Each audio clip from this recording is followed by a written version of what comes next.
Myslím si, že takéto čaro týchto roratných svätých omší je práve to, že cítiť sa nejakým spôsobom blízko Boha. Určite, že to dodáva tomu aj taký ten symbol sviece, ktorá horí a práve možno v tom prítmi, tak môžeme krásne vidieť ten symbol toho, ako svetlo, aj keď je maličké, dokáže prežiariť akú tú veľkú tmu.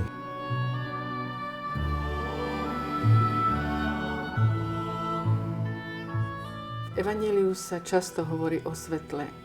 Jánove evanjelium začína sa tým, že prišlo svetlo do tmy, ale tma ho neprijala. A zasvetení by mali byť tou sviecou, tým svetlom, ktoré prináša svetlo do každodenného života, do tmy dnešného sveta.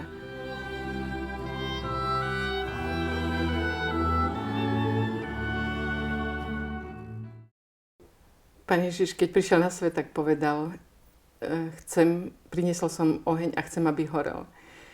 A my ako reholníci by sme mali byť prví, ktorí horíme. Mali by sme horieť, vydávať teplo, svetlo, nie čmudiť. Jasné, že dnes je doba, kedy sme aj my ponorení do množstva práce, činností, pracovných povinností, reholných povinností. Ale toto všetko nás nesmie obrať o čas, ktorý máme venovať Bohu. Je krásne vidieť práve tú takú symboliku medzi svetlom sviece a vlastne aj Kristom, ktorý k nám prichádza.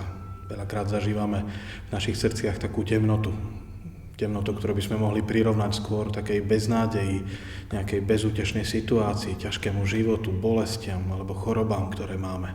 To všetko, čo nás nejako trápi, tlačí, gňaví.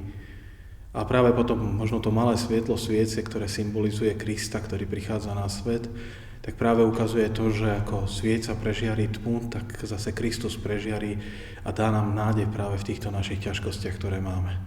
V tom je možno práve to krásne čaro Vianoc, že Kristus je našou nádejou.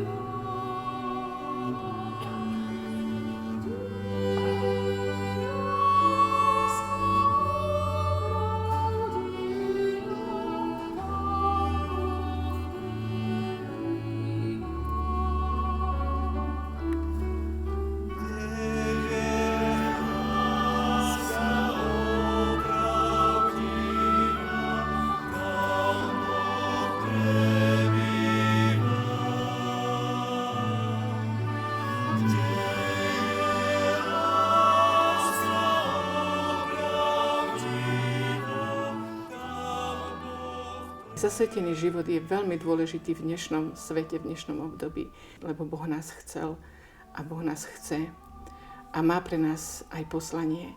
Ide o to, aby sme my to poslanie naozaj našli v dnešnej dobe, v dnešných potrebách pre dnešného človeka.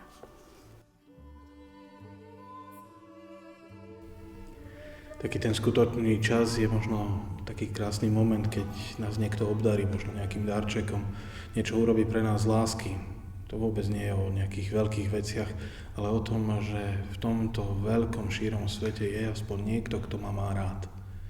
Keď by sme sa aj toto naučili, tak trošku vnímať práve cez tieto Vianoce. Tu práve tú takú dobrotu, také pohľadenie, neponáhľať sa za svojimi vecami. Láska je preto veľmi takým krásnym darom. Za tými drobnými momentmi prejavu lásky môžeme nájsť Boha. Určite sa nám v našom srdci zažiari, naučí nás veľkým veciam a hlavne nám dá nádej do ďalšieho života. Preto aj takým mojim prianím k týmto Vianociam a do Nového roku pre všetkých je práve to, že Kristus, ktorý prišiel medzi nás ľudí, stal sa jedným z nás, stal sa človekom, aby nás naučil počas týchto Vianoc ako byť skutočne ľuďmi. Ľuďmi, ktorí sa milujú, obdarujú, dokážu byť v sebe dobrí, ktorí sa dokážu na seba usmievať. Nech je celý rok takýto ľudský pre nás všetkých.